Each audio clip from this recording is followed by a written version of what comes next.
People think that abortion is just for silly teenagers that go and get themselves pregnant, or these traumatic situations that may happen with women. What about the everyday women, you know? What about us?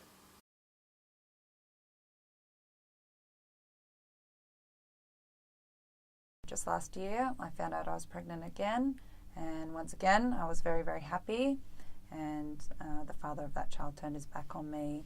Even though I was in this situation where the father didn't want to have the child, I wanted to have that child.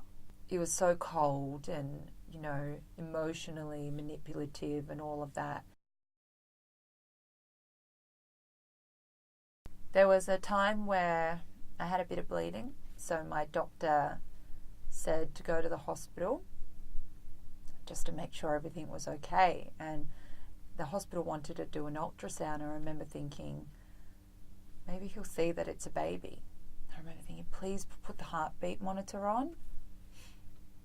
You know, I actually tried to do these things to be like, this is actually a human. This isn't just this isn't a sickness. You know, this is a human being. And I remember thinking,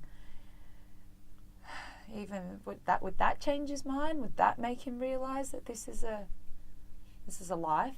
Nothing worked, you know, and it's always like, oh my gosh, I'm running out of ideas here, because the begging wasn't enough. It was, I'm just going to do this purely because I was ruining his life, purely because I was trying to keep him. But that takes away the fact that it's also half of my child. And I remember him saying, I'm coming to the abortion with you, because I would say, I'll go on my own. And he's like, no, I'm coming with you. And I remember thinking, you're not coming for support, you're coming to make sure I'm doing it. That's a scary thing. That's when I felt disempowered, because I thought I could just leave here, but he'd make me stay. And I remember thinking, I'll go there. I remember speaking to, because you speak to a counsellor first, and I'm going to say a counsellor like that, because I went in there and I was desperate for her to see that I didn't want to be there. And she said to me, what's the reason you're having the abortion today? And I said, oh, because I've only been with this guy for 4 months. And she said, oh, okay, that's a good reason. That was my counselling session. I remember thinking, please, please, please ask me some more questions. Please ask me more detailed questions. Please ask me more questions. She wrote it. She gave me an envelope and said, put your money in here and you can get a Medicare rebate. Don't forget that. And I remember thinking, please ask me more questions. And then I was brought into the recovery room, where the woman, the nurse who was there, kept checking the watch.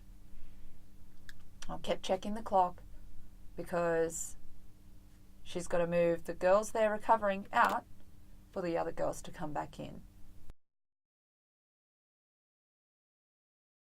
I got a glass of cordial and a biscuit. I was actually too afraid to ask for another biscuit, because I felt like, well, can I ask for that? Because she kept checking the time, because my support person was late to pick me up. And she kept thinking, I need her seat. I need this girl to get out. That made me feel like I was this uneducated woman who got herself pregnant by accident. And I didn't go home with paperwork for counselling, with paperwork for, hey, these are post-abortive services. I got a script for antibiotics. And that's what bothers me. You know, that's what bothers me, is that it's just an easy process. You just call up and all they're worried about is that you've got cash. I say this, you know, you can seriously book an abortion easier than anything else. Now you can do it online, so you don't even have to make a phone call. There's so much more to it than just liberating a woman from an unwanted pregnancy. It's such a lie. I'm not liberated. I'm the exact opposite of that. I spun completely out of control last year, wondering what the heck is going on with me. Could not get anything together. Mood swings. I'm angry all the time. And I just had a thought, could this be the abortion? But the reason why you don't think that is because, you know, this was also a choice I made, so this is self-inflicted, right? You made your choice. You made your bed, you lie in it, type of thing. Because that's also how I felt. That, well, it's a choice I made, so I should be empowered by that choice because I'm a woman and I got to make that choice for my body.